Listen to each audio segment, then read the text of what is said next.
COTA, Circuit of the Americas, also known as the United States Grand Prix. With 3 more sprint races to end the season, and after a long 3.5 weeks break, we are back to racing in the US, Texas to be specific. Now, what has happened after we've left the Singapore? Remember, the Singapore GP was a very, very interesting GP in which no other but Lando Norris won. And he didn't just win, he won the race specifically to show that, see, you guys bring all your upgrades, but you should know that we are ready for you. And that shows the McLarens are ready. They are in it to win it. They are not going to grieve for anybody. They are just here to say, yes, we've got the better car, we've got the better upgrades, and we are going to win. Coming from Singapore, we had Liam Lawson getting back into racing with VCAB, while we had Daniel Ricciardo leaving VCAB.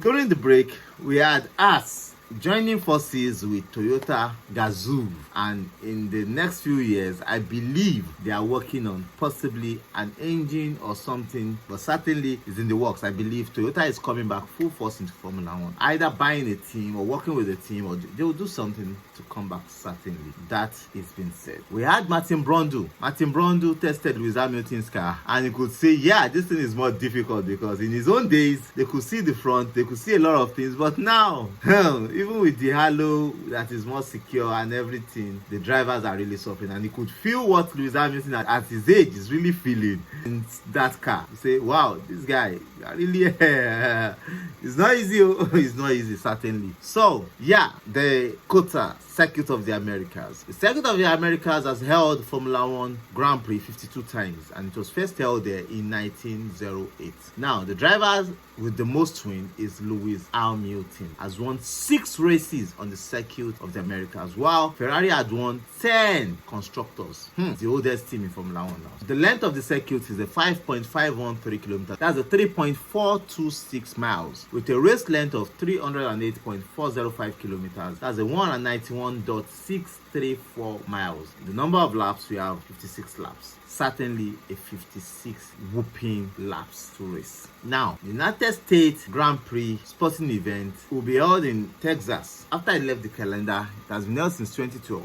in Texas, except for 2020, which was due to the coronavirus. Now, that circuit was inspired by the Gordon Bennett Cup and Circuit de Ardennes race, and that was when they started building the circuit. Unfortunately, it's still one of the best circuits around in the world of sports racing. The 4th sprint race will be held on Circuit of the Americas, which would now leave us with 2 more to go. The 5th one will be in Brazil, and the last one will be in Qatar. So we still have 6 more races to go, and 5 more after this race weekend. For the race on Friday, we'll be having light clouds and a moderate breeze, of temperatures ranging from 31 degrees around that. Chances of rain is about 15%. So during the FP1 and the sprint qualifying, the chance of rain is so low, 15%. There might be no rain. But on Saturday, during the sprint, there might be light showers, but the temperature will be around 29 degrees, and chance of rain is 30%, but light showers. So we'll be having the sprint race and the qualifying on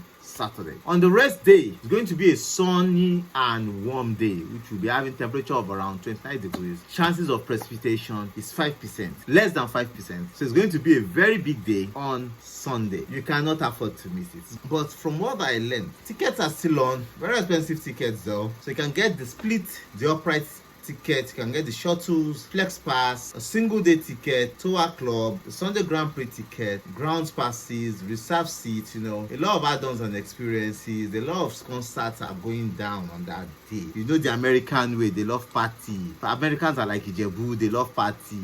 Unlike party gone, But you can also get the travel packages and experience and camping, you can get a lot of things. The Americans have prepared that for you. For the Circuit of the Americas, there's going to be a big one, going to be bananas. The tire strategy will be same as last year. There's nothing new to expect on the tire strategy. A quick one, during the mid-season break, Matthias Binotto was asked if he would have signed Lewis Hamilton. He said no. And a lot of people are like, he said it, yeah, he wouldn't. Number one thing is, let me remind you, Matthias Binotto is not a decision maker in Ferrari. Ferrari has been chasing Lewis Hamilton for years. Lewis Hamilton knew he would go to Ferrari and retire. So if Matthias Binotto was still a team principal of Ferrari, which I knew he would have not, because he made a lot of mistakes, especially with decision making. That affected him. Will he be able to change that narrative when he gets to Audi? I don't know. But the whole decision lies in the hands of John Elkann, not Matthias Binotto. So Matthias, be careful what you say. You don't decide who comes in or who goes. It's not you. If they really want to sign Hamilton and you don't want to stay, they prefer to lose you. Bring Hamilton, because we're talking about money, talking about influence,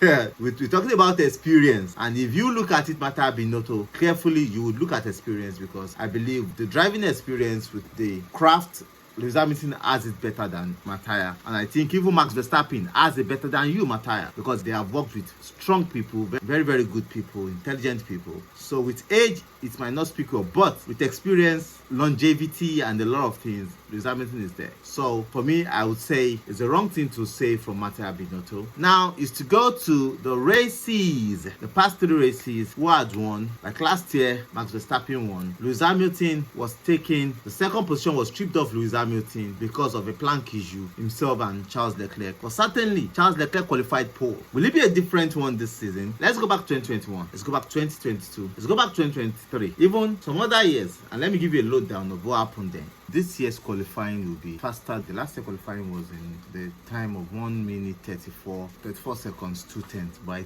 I believe this year is going to be much more lower, because we've had, in the era of the turbo hybrid, we've had the 1 minute 32 lower 32s from the Mercedes. So we've had 1 minute, I think 1 minute 31. So it's going to be very, very competitive. We might go into the 1 minute 31, especially with us having a sprint race. Everybody is going to set up and it's going to just go from bananas to bananas. But the Haas bringing upgrades. Yes, apart from the normal upgrades they are bringing, they are the first team to declare they are bringing upgrades. They are also going to pay a tribute with a special livery, an upgraded livery in the United States. The Alpine team are also bringing a special livery in the United States, and I believe McLaren too will be bringing a special livery. Now, McLaren just launched their W1, which is a successor to the P1, and it's going to be revolutionary, and I think that's one of the reasons why they are going to have a market there. So certainly they are going to look into marketing it there. With us also having a partnership with Orion 180 is going to be extremely crazy in US, because also it is their home Grand Prix. Also, I think it's the home Grand Prix for the Williams also, but majorly we know it's the home Grand Prix, and the collaboration in which Hayao Komatsu, especially with the Japanese largest auto manufacturer Toyota, that they brought up, is going to be bananas. Let me quickly go back to 2019. So 2019, Valtteri Bottas took the pole position at the circuit of the Americas, but Valtteri Bottas also won the race. He won the race with Lewis Hamilton behind him, and Max Verstappen, Charles Leclerc fourth, and Alex Albon fifth in Red Bull. In almost all the races in or circuit of the Americas, Lewis Hamilton has always been on the podium, except for his disqualification last year. He's had a good run in circuit of Americas. So pole position, Valtteri Bottas in 2019, and Valtteri Bottas won the race, with Charles Leclerc winning the fastest lap of the race. But in 2020, coronavirus.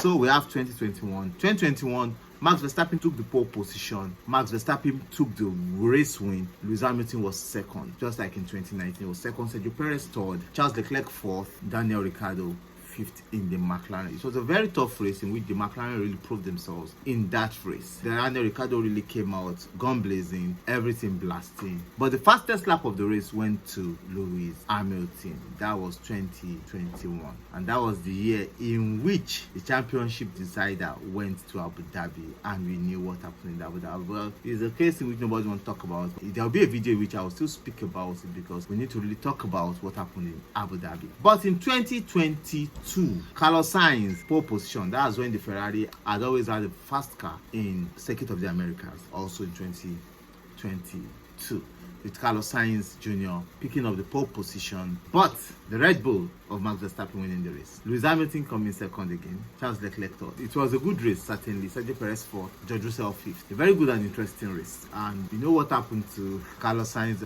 in turn one? That was when George Russell bullied him out, and for first position, Carlos Sainz went to a DNF in the race. Now going to 2023, Charles Leclerc again, the Ferrari, pole position. Max Verstappen won the race. Lewis Hamilton came second, was disqualified. Lando Norris was moved to second. Carlos Sainz was moved to third.